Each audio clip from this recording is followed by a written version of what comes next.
जी अस्सलाम वालेकुम। कैसे हैं आप सब? उर्दू का जो है हमारा थर्ड लेक्चर है, इसमें हमने ग्रामर स्टार्ट की हुई है और आज वाले लेक्चर में इंशाल्लाह ग्रामर का जो पार्ट है, जितना आपसे वो वन पेपर में पूछता है ग्रामर के बारे में, वो आज हम कवर कर देंगे यहाँ पे। उसके बाद जो इंपॉर्टेंट एमसीक्यूज होंगे जिसमें आपसे वो पूछता है, मीनिंग भी पूछ लेता है, मुहावरात वगैरह, करेक्शन कुछ सेंटेंसेस की दे देते हैं, उसको इंशाल्लाह हम कल वाली क्लास में जो है वो डिस्कस कर लेंगे। ठीक है। आज हमने देखना है कि इसमें मार्फा जो है, इसमें मार्फा हमने पढ़ा था प्रॉपर नाउन जो होता है, ठीक है, जिसमें हम पर्टिकुलर थिंग्स जो होते हैं उनको डिस्कस करते हैं।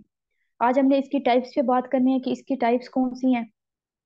फिर आगे इसकी टाइप्स की भी टाइप्स हैं, तो उनको भी आज हम साथ साथ डिस्कस करते जाएंगे। इसकी जो सबसे पहले टाइप आती है ना, वो है इसमें इल्म, अलम। ठीक है, इसमें अलम क्या होता है? अलम होता है मीन की निशानी या झंडे या किसी चीज को कहना। ठीक है, किसी भी चीज के साथ आप किसी चीज को निस्बत दे रहे हैं, किसी भी चीज का की निशानी को बयान कर रहे हैं, उसको आपने इसमें अलम कहना है। इसमें अलम के बारे में आपसे नहीं पूछता, आपसे पूछता है जिसमें अलम की आगे टाइप्स हैं, जिसमें आ जाता है लकब, खताब, कुनियत, तखल्लुस और उर्फ। ठीक है, लकब क्या होता है? लकब वो होता है जो कौम की तरफ से दिया जाता है। ठीक है, पूरी नेशन मिल के जो आपको कोई चीज दे रही है ना, उसको आप कहते हैं लकब। जैसे कायदे आजम को दिया गया था, उन्होंने पाकिस्तान बनाया था तो उनको लकब दिया गया था कायदे आजम। अब उनको ये गवर्नमेंट ने नहीं दिया था, उनको ये किसने दिया था? अवाम ने दिया था, नेशन ने दिया था। ठीक है। अब इसी के अगर साथ आप खताब को देखें, खताब वो होता है जो किसी खूबी की वजह से, कि आपके अंदर कोई खूबी है, कोई अच्छी बात है, और उसकी वजह से ना आपको गवर्नमेंट दे रही है, आपको हुकूमत दे रही है, तो उसको आप खताब कहेंगे। इन दोनों में डिफरेंस यही है। ठीक है, यहाँ पर बच्चे मिस्टेक कर जाते हैं। लकब वो होता है जो कौम की तरफ से मिलता है, खताब वो होता है जो आपको गवर्नमेंट की तरफ से मिलता है किसी खूबी की वजह से। ठीक है, जैसे अब्दुल सितार एदी को मिला, उस तरह से। मतलब आप अगर उसमें एग्जाम्पल ले लें तो निशान हैदर ले लें। अब निशान हैदर गवर्नमेंट देती है, ठीक है, अवाम नहीं दे रही, गवर्नमेंट देती है, तो जो चीज गवर्नमेंट आपको दे रही है उसको आपने खताब कहना है। जो चीज आपको अवाम दे रही है, अवाम की तरफ से मिल रहा है, उसको आपने क्या कहना है? लकब कहना है। फिर थर्ड टाइप इसकी आ जाती है कुनियत। कुनियत होती है जो हमें हमारे पेरेंट्स से मिलती है। ठीक है, आपको माँ बाप, बेटा बेटी की निस्बत से अगर बुलाया जाता है। ठीक है, फॉर एग्जाम्पल आपका नाम पूरा, जो आपका नाम होगा, तो आपके नाम के आगे जो अगला वर्ड होगा ना, वो आपके फादर का नाम लगाया हुआ होगा। इसका मतलब क्या है कि वो आपकी कुनियत है, आपको आपके बाप की नाम की निस्बत बुलाया जाता है। ठीक है, उसको हम कुनियत कहते हैं। जैसे यहाँ पे एग्जाम्पल मैंने लिखा अबू तालिब, तो जिसका भी कोई नाम होगा ना, फॉर एग्जाम्पल आप यहाँ पे लिख दें मुदस्सिर अली। ठीक है, हम लिख देते हैं मुदस्सिर अली। अब जो अली था ना, ये उसके बाप के नाम के अंदर होगा। ठीक है, उसके बाप का कोई नाम होगा, अकबर अली या असगर अली, तो उसने क्या होगा, किया होगा कि वहां से उसने ये नाम निकाल के अपने बेटे के नाम के साथ लगाया होगा। तो अब जिस नाम की वजह से उसको कुनियत मिली है वो कौन सा है? अली है। अली की निस्बत से उसको बुलाया जा रहा है, इसका मतलब कि ये उसकी क्या है? कुनियत है। फिर आप जहां पर आगे आ जाए तखल्लुस में। ठीक है, तखल्लुस में, तखल्लुस बहुत सिंपल सी चीज है। इसमें जो शायर अपने नाम की जगह पे वर्ड यूज कर रहे होते हैं ना, आखिरी मिसरे के अंदर वो यूज करते हैं, उसको हम तखल्लुस कहते हैं। ठीक है, आखिरी मिसरे में वो क्या करते हैं? अपना नाम इस्तेमाल नहीं करते, अपने नाम की जगह कोई और वर्ड लगा देते हैं, तो उस वर्ड को आपने कहना है तखल्लुस। वो भी आपको इसी तरह से देगा, आपको एक शेर दे देगा, उसमें आपको कहेगा कि इसमें तखल्लुस बताएं कौन सा वर्ड है। तो आपने बताना है शायर ने जो अपने नाम की जगह वहां पे यूज किया वो होगा ना लफ्ज, जैसे हाली हो गया, ठीक है, गालिब हो गया। तो इस तरह वाले जो वर्ड होते हैं वो तखल्लुस होते हैं। फिर उसके बाद आ जाते हैं उर्फ। उर्फ क्या होते हैं? जब हम किसी को प्यार से, लाड से या नफरत से कोई नाम दे रहे होते हैं। ठीक है, मीन कि हमने किसी का कोई नाम बिगाड़ दिया है, देन भी उर्फ होगा। हमने किसी को प्यार से कोई नाम बुलाया है, तो देन भी क्या हो जाएगा? वो उसका उर्फ हो जाएगा। बहुत सारे, सब लोगों के कोई ना कोई नाम होते हैं। ठीक है, मेरे भी हैं, मानो है, मिट्ठू है। तो मुझे अब जो लोग मेरे घर वाले मुझे बुलाते हैं, मानो बुलाते हैं, मिट्ठू, तो वो मुझे प्यार से बुलाते हैं, इसका मतलब कि वो मेरा उर्फ बुलाते हैं। ठीक है, मेरा उर्फ नाम है। मेरा उर्फ नाम क्या है? जो मुझे उल्टा नाम मेरा लिया जा रहा है। ठीक है, या प्यार से बुलाया जाता है या नफरत से बुलाया जाता है। इसी तरह से आप लोगों के भी नाम होंगे। ठीक है, जो घर वाले आपको प्यार से बुलाते होंगे, तो उसको आपने क्या कहना है? कि उर्फ होना है। ठीक है, उसके बाद नेक्स्ट पे आ जाए। नेक्स्ट वो कहता है कि इसमें जमीर। अब जमीर बहुत ही सिंपल है। जमीर में आपने क्या देखना है? आपने प्रोनाउन को देखना है।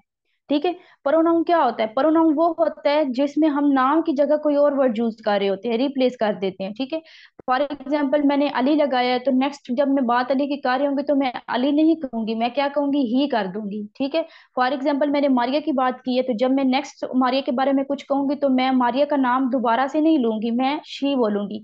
क्योंकि एक ही नाम बार बार दोहराना वो बड़ा अजीब सा, हमारी अच्छी लड़की है, हमारी ये करती है, हमारी ये करती है, वो थोड़ा और हो जाता है।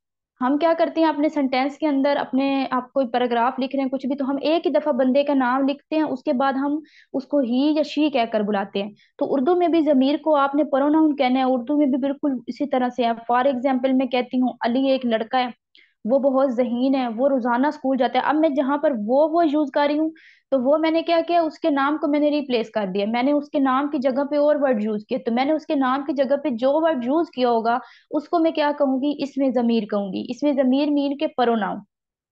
तो आपने इसको यहीं से याद रखना है कि इसमें जमीर क्या होता है, प्रोनाउन होता है। आई थिंक इन चीजों की आपको समझ आ गई होगी, बड़े इजी से हैं। उसके बाद नेक्स्ट देखें, अब आपने इसमें जमीर पढ़ा, इसमें जमीर की आगे टाइप्स हैं। ठीक है, इसमें जमीर की क्या है, टाइप्स हैं। जिस तरह से प्रोनाउन की टाइप है। अब प्रोनाउन की टाइप में क्या आते हैं, प्रोनाउन की टाइप के अंदर तीन पर्सन आते हैं, first person, second person and third person. ठीक है, first person, second person, third person. First person वो होता है जो बात कर रहा है, सेकंड पर्सन वो होता है जिसके साथ बात कर रहा है, और थर्ड पर्सन वो होता है जिसके लिए बात की जा रही है, जिसके बारे में बात की जा रही है, जो बंदा वहां पे मौजूद नहीं है, गायब है। फॉर एग्जाम्पल मैं हूँ यहाँ पर और अली है, अली और मैं बातें कर रहे हैं। ठीक है, तो मैं पहला पर्सन हूँ क्योंकि मैं अली के साथ बात कर रहा हूँ। ठीक है, मैं फर्स्ट पर्सन हूँ। अली दूसरा पर्सन है, अली यू है, मैं आई हूँ, अली यू है। और मैं बात किसकी कर रही हूँ, मैं आगे तीसरे पर्सन, किसी अकबर के बारे में बात कर रही हूँ, किसी तीसरे पर्सन के बारे में बात कर रही हूँ, तो वो ही होगा। तो उसको हम क्या कहेंगे, थर्ड पर्सन। दो लोग मौजूद होते हैं, जो बोलने वाला होता है उसको फर्स्ट पर्सन कहते हैं, जिसके साथ वो बात कर रहा होता है उसको सेकंड पर्सन कहते हैं, और जो बंदा मौजूद नहीं होता उसको हम थर्ड पर्सन कहते हैं। ठीक है, इसमें आई फर्स्ट पर्सन है, यू सेकंड पर्सन है, और थर्ड पर्सन आपका ही हो जाएगा। इसी तरह से इसमें जमीर की भी आपने उर्दू में टाइप्स लेनी है। जो इसमें जमीर में फर्स्ट पर्सन को हम कहते हैं इसमें जमीर मुतकल्लम, दूसरा होता है इसमें जमीर हाजिर, और तीसरा होता है इसमें जमीर गायब। ठीक है, अब हाजिर और गायब से तो आपको पता चल गया ना, हाजिर वो कि जो मौजूद है, यू मीन तुम का मतलब यानी यू उसने यहाँ पे यूज किया। मुतकल्लम मीन के मारिया, मारिया बात करने वाली है, मारिया क्या कर रही है, तुमसे बात कर रही है। आई, मारिया फर्स्ट पर्सन है, मारिया इसमें मुतकल्लम है। फिर आ जाता है इसमें जमीर गायब, गायब का मतलब कि गायब है, वो बंदा यहाँ पे मौजूद नहीं है। दो बंदे मारिया वाली बात कर रहे हैं, जिसके बारे में वो शाहजेब के बारे में बात कर रहे हैं, लेकिन शाहजेब उनके यहाँ मौजूद नहीं है, वो तीसरा बंदा है जिसके बारे में वो बात कर रहे हैं। तो वो उसके लिए क्या होगा, इंग्लिश में ही हो जाएगा, उर्दू में क्या हो जाएगा, वो हो जाएगा। तो इसमें जमीर मुतकल्लम क्या होता है, फर्स्ट पर्सन होता है जिसमें मैं लगता है। इसमें जमीर हाजिर क्या होता है, सेकंड पर्सन होता है जिसमें तुम लगता है, इंग्लिश के जमरे में यू हो गया। और इसमें जमीर गायब क्या होता है, थर्ड पर्सन होता है जिसको आप ही शी इट कह सकते हैं। ठीक है, ही या शी मीन के वो बंदा जो मौजूद नहीं है। आई थिंक क्लियर होगा। फिर भी अगर जिस चीज की समझ नहीं है तो मुझसे दोबारा पूछ लीजिएगा। दोबारा बता देती हूँ, जो प्रोनाउन होता है उसकी थ्री, उसके अंदर तीन पर्सन होते हैं। ठीक है, उसमें तीन पर्सन होते हैं बात करने वाले, फर्स्ट पर्सन होता है, सेकंड पर्सन होता है, एंड थर्ड पर्सन होता है। फर्स्ट पर्सन वो होता है जो बात कर रहा होता है, सेकंड पर्सन वो होता है जिसके साथ बात की जा रही होती है, मीन के वो दोनों एक ही जगह पर मौजूद होते हैं। थर्ड पर्सन वो होता है जो मौजूद नहीं होता, जिसके बारे में आप बात कर रहे होते हैं, उसको थर्ड पर्सन कहते हैं। इसी को आपने उर्दू वाली ग्रामर के साथ जोड़ देना है। इसमें मुतकल्लम जो है, इसमें जमीर मुतकल्लम उसको आपने फर्स्ट पर्सन कहना है, फॉर एग्जाम्पल मारिया। इसमें जमीर हाजिर जो है वो सेकंड पर्सन है, तुम। फॉर एग्जाम्पल मुदस्सिर है, मारिया मुदस्सिर से बात कर रही है। इसमें जमीर गायब फॉर एग्जाम्पल शाहजेब है, जो इन दोनों के साथ वहां पर मौजूद नहीं है और उसके बारे में वो कुछ डिस्कस कर रहे हैं, तो वो आपका थर्ड पर्सन होगा, जिसके लिए आप देखिए मेरे बोलने में भी वो कहा, तो वो मीन थर्ड पर्सन जो मौजूद नहीं है। ठीक है, ही या शी, ये हो गया। उसके बाद नेक्स्ट देखें, नेक्स्ट आपके पास आता है इसमें इशारा। ठीक है, नेक्स्ट आपके पास क्या आता है, इसमें इशारा। इसमें इशारा के भी टू टाइप्स हैं। इसमें इशारा करीब, इशारा बईद। ठीक है, इशारा करीब, अब देखिए नाम से ही एक चीज आपको शो हो रही है, इसमें भी आपको नाम से पता चले, तो इसमें आपको ज्यादा सोचने की तो जरूरत नहीं है। इशारा करीब क्या है, मीन कि आपने करीब की तरफ इशारा किया, करीब की चीज में, जिसमें आप कहते हैं दिस दीज। ठीक है, दिस दीज इंग्लिश में आप यूज करते हैं। इशारा बईद क्या होता है कि दूर की चीज की तरफ इशारा करना, दोज डैट। यहाँ पर आपने ये याद रखना है, इशारे दो तरह से होते हैं, करीब के इशारे और दूर के इशारे। ठीक है, करीब के इशारे में इंग्लिश के लिए आप यूज करते हैं दिस और दीज, और दूर के इशारों के लिए आप यूज करते हैं इंग्लिश में दैट और दोज। इसी तरह से आपने उर्दू में भी यूज करना है। अगर आपने ये किया है दिस, अगर आपने वो किया है तो दैट। ठीक है, दिस दैट। इसी तरह से उर्दू में देखें, ये, इस, वो, उस। बस इससे ज्यादा इसमें कुछ कोई चीज मुश्किल नहीं है जिसकी हम आपको यहाँ पर लगे कि हमें कंफ्यूजन हो रही है। अच्छा, उसके बाद नेक्स्ट देख ले, नंबर 4 है। नंबर 4 पे वो आपको क्या कहना चाह रहा है, इसमें मसूल। अब इसमें मसूल को ना वैसे इसको फ्रेज कहते नहीं है, लेकिन आपको समझाने के लिए मैंने कहा कि आप इसको ना कंसाइडर करें कि ये फ्रेज है। क्योंकि देखिए फ्रेज वो होती है जो हमें कंप्लीट सेंस नहीं दे रही होती, इसमें मसूल का भी यही काम है। इसमें मसूल जो है ना वो हमें कंप्लीट सेंस नहीं देता जब तक हम उसके साथ दूसरा सेंटेंस नहीं लगाएं। ठीक है, ये कभी भी हमें कंप्लीट सेंस नहीं देता, अकेला हमें कोई मैनी नहीं देता। अगर हम इसके साथ दूसरा जुमला लगाएंगे, दूसरा सेंटेंस लगाएंगे, देन ही हमें बात की समझ आएगी कि बात हो क्या रही है। फॉर एग्जाम्पल मैंने लिख दिया जो कुछ, जो कुछ मैंने फॉर एग्जाम्पल मुदस्सिर से कहा है जो कुछ, तो वो मुझे आगे से कहेगा क्या जो कुछ।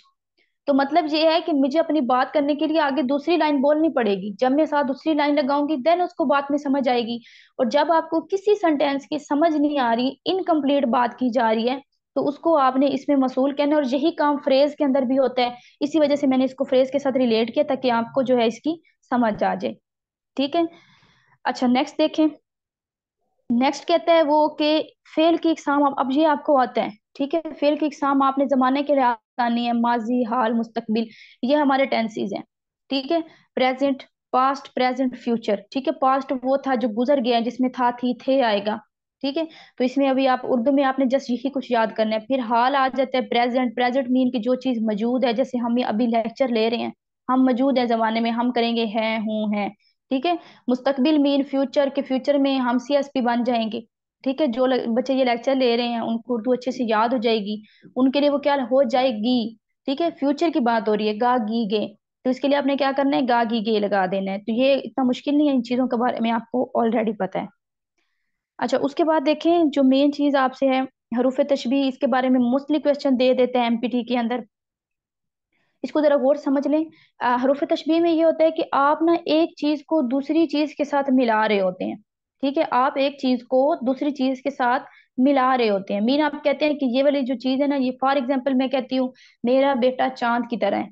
मेरा बेटा चांद, मैंने क्या किया, मैंने अपने बेटे को चांद के साथ मिलाया है, उसको चांद कहा नहीं है। मैंने कहा है कि वो चांद के जैसा है। जब हम किसी चीज के जैसा कहेंगे या किसी चीज की तरह कहेंगे, मीन कि उसके साथ हम रिलेट कर रहे हैं, कि उसके साथ मिलता जुलता है। ठीक है, तो उसको हमने कहना है तशबीह। ये जरा गौर से अपने माइंड में बात रखिएगा, आगे इस्तारा भी आएगा। इस्तारा जो है उसका और मतलब है, बच्चे यहाँ पे कंफ्यूज होते हैं और दोनों को मिक्स कर देते हैं। तशबीह का मतलब ये होता है कि किसी चीज के जैसा कहना। ये नहीं है कि आपने अपने बेटे को कंप्लीट कह दिया कि मेरा बेटा तो चांद ही है, नहीं। आपने कहा चांद के जैसा है, आपने क्या किया, सिर्फ उसके साथ रिलेट किया है, कहा कि चांद की तरह खूबसूरत है, बस। चांद नहीं कहा, आपने कहा चांद के जैसा है, उसको आपने कहना है तशबीह, हरूफे तशबीह। ठीक है, अब देखिए यहाँ पे मैंने लिखा ना मेरा बेटा चांद के जैसा, तो मैंने उसको तशबीह किसके साथ दी है, चांद के साथ। लेकिन अगर वो आपसे एमसीक्यूज में पूछ ले कि बताएं मेरा बेटा चांद जैसे, इसमें तशबीह कौन सी है, तो आप सब लोग टिक करके आएंगे चांद के ऊपर, जबकि चांद नहीं है, यहाँ पर है जैसा। जैसा तशबीह है, मैंने क्या कहा, किसी चीज के साथ रिलेट करना है, किसी चीज के साथ मिलाना है, बताना है कि उस चीज की तरह है, उस चीज के जैसे, ना कि वो चीज है, वो चीज नहीं है, सिर्फ उस चीज के जैसा है। तो आपने यहाँ पे कहना है मेरा बेटा चांद के जैसा है, तो आपने यहाँ पे जो जैसा होगा वो आपका ऑप्शन में जो होगा उस पे आपने टिक करनी है। अच्छा, उसके बाद यहाँ पर ना दो चीजें आपसे वो पूछ लेते हैं, तो आपने ये भी याद रखनी है। एमपीटी में एक दफा ये क्वेश्चन आ भी चुका है, मुशब्बा और मुशब्बा बा। ठीक है, मुशब्बा क्या होता है, जिस चीज को आप तशबीह दे रहे हैं। अब आप इसको ले लें, मेरा बेटा चांद जैसा है, इसमें मैं किसको तशबीह दे रही हूँ, अपने बेटे को दे रही हूँ। तो जो बेटा होगा ना वो मुशब्बा है। ठीक है, क्योंकि मैं मुशब्बे को तशबीह दे रही हूँ किसी चीज के साथ, तो जिस चीज के बारे में आप बात कर रहे होंगे वो मुशब्बा है। ठीक है, मुशब्बा बा वो होता है कि जिस चीज के साथ आप उसको रिलेट कर रहे हैं, जिस चीज के साथ आप उसको मिला रहे हैं। ठीक है, मैंने अपने बेटे को मिलाया चांद के साथ, तो चांद क्या हो जाएगा, मुशब्बा बा हो जाएगा। तो यहाँ पे आपने ये याद रखना है। अब देखिए ये नीचे मैंने पूरा एक सेंटेंस बनाया है ताकि आपको समझ आ जाए। अब वो पेपर में दे सकता है मेरा बेटा चांद जैसे, आपसे पूछेगा मुशब्बा क्या है। आपको पता होना चाहिए मुशब्बा वो होता है जिसके बारे में बात हो रही है, बात हो रही है बेटे के बारे में। ठीक है, बेटा मुशब्बा है। फिर वो कहेगा मुशब्बा बा क्या है इसमें, आपने कहना है बेटे को जिस चीज के साथ मिलाया जा रहा है वो वाली जो चीज होगी ना, जिस चीज के साथ आप उसको मिला रहे हैं, जिस चीज के साथ आप उसका कंपैरिजन करवा रहे हैं, जिस चीज के साथ आप उसको कह रहे हैं रिलेट कर रहे हैं, आप कह रहे हैं कि उसके जैसा है, वो वाली जो चीज होगी वो मुशब्बा बा होगी। ठीक है। फिर अंदर जो वर्ड आ जाएगा, फॉर एग्जाम्पल जैसा आ जाता है, की तरह आ जाता है, तो वो जो वर्ड होगा वो आपका तशबीह होगा। दूसरे दो वर्ड तशबीह नहीं होंगे। बेटा मुशब्बा होगा, चांद मुशब्बा होगा, और जैसा तशबीह होगा। मैं ये बार बार बात आपको कर रही हूँ, अपने माइंड में बिठा लीजिएगा, यहीं पर हमारी मिस्टेक होती है। तशबीह वाला वर्ड देता है, पेपर में पूछता है तशबीह कौन सी है सेंटेंस में, क्या कौन सा वर्ड है जो तशबीह है, तो हम लोग क्या करते हैं, चांद पे टिक करके आएंगे। क्यों? क्योंकि हमने उसको चांद के साथ रिलेट किया। चांद नहीं है, चांद इस तारा है। ठीक है। तो चांद अगर आप यहाँ पे देखें, बेटा मुशब्बा है, चांद मुशब्बा बा है, और तशबीह कौन सी है, जैसा है। ठीक है। अब अगर आपको फिर भी यहाँ पर किसी चीज की समझ नहीं आए तो आप कमेंट में मुझसे पूछ लीजिएगा, और काइंडली जरा गौर से चीजों को सुनिएगा। इतनी मेहनत आपके लिए कर रही हूँ ताकि आपका उर्दू वाला मसला जो है वो सोल्व हो जाए। क्योंकि मेरे ख्याल में अभी तक एमपीटी के लिए उर्दू जो है ना वो कोई नहीं पढ़ा रहा, तो मुझे काफी बच्चों के मैसेजेस आ रहे थे, इसी वजह से मैं यहाँ पे इतनी मेहनत कर रही हूँ। तो अच्छे से लेक्चर लीजिएगा, जिस चीज की समझ नहीं आए मुझसे वो पूछ लीजिएगा। ठीक है। अच्छा, फिर आ जाते हैं आपका इस्तारा। इस्तारा क्या होता है? हू बहू किसी चीज को दूसरी चीज के जैसा कह देना। ठीक है। मैंने फॉर एग्जाम्पल मैंने पीछे कहा था मेरा बेटा चांद के जैसा है, मैंने कहना नहीं, मेरा बेटा तो चांद है, मेरा बेटा चांद है। मैंने अपने बेटे को चांद के साथ मिलाया नहीं है, मैंने कहा मेरा बेटा चांद ही है। ठीक है। जब मैंने उसको कंफर्म कह दिया है, मैंने कह दिया है कि मेरा बेटा चांद ही है, बिल्कुल उसके साथ मिला दिया है, उसकी तरह नहीं कहा कि चांद की तरह प्यारा नहीं है भाई, मेरा तो बेटा है ही चांद। तो जब मैं इस तरह के वर्ड यूज करूंगी तो मैं उसका मतलब है कि मैंने इस तरह यूज किया है। ठीक है। इसको भी माइंड में रखिएगा, तशबीह और इसमें यही फर्क होता है। आपको सेंटेंस में वो दे दे इस तरह का, अगर वो कह दे कि मेरा बेटा चांद है, ठीक है, या मेरा चांद बहुत प्यारा है, ठीक है, इस तरह से कोई आपको वर्ड दे तो उसमें वो आपसे इस तारे की बात कर रहे हैं। अगर वो वहां पे सेंटेंस के अंदर जैसा, की तरह, इस तरह का कोई वर्ड आ जाते तो इसका मतलब कि वो तशबीह की बात कर रहे हैं। ठीक है। तस्बीह में, तशबीह जो होती है उसके अंदर हम सिर्फ चीजों को रिलेट करते हैं दूसरे के साथ, हम बताते हैं कि उसके जैसी है। ठीक है। मारिया और इकरा दोनों एक जैसी हैं, मारिया इकरा के जैसी है। मारिया ने क्या, मारिया को इकरा के साथ क्या दी गई है, तशबीह दी गई है, जैसी का वर्ड आ गया अंदर। इस तरह क्या होगा कि जब मारिया हु बहू इकरा ही है, ठीक है, मारिया हु बहू इकरा ही है, मारिया हु बहू इकरा की कॉपी है। ठीक है। तो इसका मतलब है कि मैंने उसके साथ तशबीह नहीं दी, मैंने कहा कि उसी की तरह ही है, चाहे जो मर्जी हो जाए, मैं उसके साथ मिला नहीं रही, मैं कह रही दोनों एक ही हैं। ठीक है। दोनों एक ही चीज है, तो उसको आपने कहना है इस्तारा। ठीक है। यहाँ पे इस्तारा और तशबीह में कोई कंफ्यूजन हो तो पूछ लीजिएगा, इसमें एमसीक्यू मस्ट आता है। अच्छा, उसके बाद देख लें अफेक्सिस आते हैं। अफेक्सिस की आपको नहीं होगा, आपको उर्दू में समझ नहीं आई थी, इस वजह से मैंने यहाँ पे इंग्लिश में इसको मेंशन किया है। प्रीफिक्सेस और सफिक्सेस होते हैं। ठीक है। प्रीफिक्सेस होता है और सफिक्सेस होता है। प्रीफिक्सेस का क्या होता है? प्रीफिक्सेस होते हैं सबके। ठीक है। प्री का मतलब होता है, अब आपने ना आपके उर्दू में आपके बुक में आपने देखा होगा सिलेबस में, साबके और लाहके होते हैं। ठीक है। साबके और लाहके, तो आपने इसका इंग्लिश में मीनिंग याद रख लेना है। साबके को हम कहते हैं प्रीफिक्सेस और लाहके को हम कहते हैं सफिक्सेस। ठीक है। साबके को हम कहते हैं प्रीफिक्सेस, लहके को हम कहते हैं सफिक्सेस। तो प्रीफिक्सेस, आप देखें यहाँ पर वर्ड यूज हुआ है प्री। प्री, प्री का मतलब क्या होता है? पहले। ठीक है। ऐसा वर्ड जो किसी वर्ड में एडिशन के लिए पहले यूज किया जाता है ना, उसको हम कहेंगे प्रीफिक्सेस। मीन के उसको हम उर्दू में क्या कहेंगे? साबके। जैसे मैंने फॉर एग्जांपल यहाँ पे अहल लिखा, तो मैंने लिख दिया अहले हिम्मत, अहले इल्म। ठीक है। अब ये अहल अहल पहले आया है, अब अगर वो आपसे इस तरह दे के अहले इल्म है, ये कौन सा है, तो आपने बताना है, वो आपसे पूछेगा ये साबके है या लहके है, तो आपने बताना है कि ये साबके है। क्यों? क्योंकि अहल का वर्ड यूज हुआ है, पहले यूज हुआ है, बाद में नहीं यूज हुआ। जो चीज बाद में यूज होती है, अगर ऐसा कोई वर्ड जिसमें बाद में यूज हो रहा है, ठीक है, कोई वर्ड है आपके पास और उसके अंदर बाद में यूज हो रहा है, तो आपने उसमें उसको कहना है कि वो सफिक्सेस हैं, ला हक्के हैं। ला हक्के मतलब बाद में जो लफ्ज यूज होता है। ठीक है। मैंने लिखा डम, आगे मैंने ईडी लगा दिया, डम्प्ड। ठीक है। इसी तरह से अगर मैं अंग्रेज लिखूं, मैंने लिख सॉरी अंगेज लिखूं मैं, और उसके आगे मैं लिख दूं हैरत अंगेज, फितना अंगेज। अब जो अंगेज का वर्ड था वो लास्ट पे आया है, जब वो लास्ट पे, तो इसका मतलब है कि वो सफिक्सेस बता रहे हैं, वो सफिक्सेस है, सफिक्सेस की टाइप है। ठीक है। अगर वर्ड पहले आएगा तो वो साबके की टाइप होगी, प्रीफिक्सेस की। अगर वर्ड जो एक्स्ट्रा वर्ड होगा वो बाद में आएगा तो वो लहक्के की टाइप होगी, और उसको हम क्या कहेंगे? सफिक्सेस कहेंगे। ठीक है। ये ज्यादा आते नहीं है, लेकिन इसको याद करने की जरूरत नहीं है, बस इसको इस तरह से अपने माइंड में बिठा लें। दो चीजें आपने याद करनी है सिर्फ इसमें, प्रीफिक्सेस और सफिक्सेस। प्री का मतलब होता है पहले, अगर आपको ये याद हो कि दूसरा तो खुद ही याद हो जाएगा। क्योंकि प्री फिक्सेस के मतलब है कि जो वर्ड पहले, अगर कोई एक्स्ट्रा वर्ड हम लगा रहे हैं तो वो हमारे सब के हैं। अगर अब एक तो हो गया, दूसरी टाइप में जारी सी बात है फिर बाद में आने वाली जो चीज होगी उसको हम सफिक्सेस कहेंगे या लाहके कहेंगे। ठीक है। तो इसमें इतना ही था। अगर यहाँ पर आपको किसी भी चीज की समझ नहीं है, जो आज वाला लेक्चर था ये मोस्ट इंपॉर्टेंट है, इसी में से चीजें देता है आपको ग्रामर में। और अगर आपको किसी भी चीज की समझ में नहीं आई है, आप कमेंट में पूछें, मुझसे इनबॉक्स में पूछें, लेकिन उर्दू को मस्ट हाल जो है ना, मस्ट आप कवर करें यहाँ पे। ठीक है। कोई भी चीज आपकी मिस हो रही है, स्किप हो रही है, या मुझसे कोई चीज अंदर स्किप हो गया, मुझे वो आप कमेंट में बताएं कि ये चीज रह गई है तो हमें ये भी पढ़ा दें। बाकी आपकी 2 क्लासेस उर्दू की रह गई हैं, उसमें जो चीजें हमारी रहती हैं, हम इंपॉर्टेंट एमसीक्यू जो पास पेपर में आए थे उनको भी डिस्कस कर लेंगे। और उसके बाद आपके कुछ जो आपके सेंटेंसेस आते हैं उनमें गलतियां होती हैं, आपने उनको ठीक करना होता है। तो उनको भी इंशाल्लाह, उनके भी कुछ रूल्स वगैरह हैं, तो वो भी मैं आपको इंशाल्लाह कल वाली क्लास के अंदर जो है वो डिस्कस करवा दूंगी। ठीक है। बाकी अपना ख्याल रखिएगा और दुआओं में याद रखिएगा। अल्लाह हाफिज।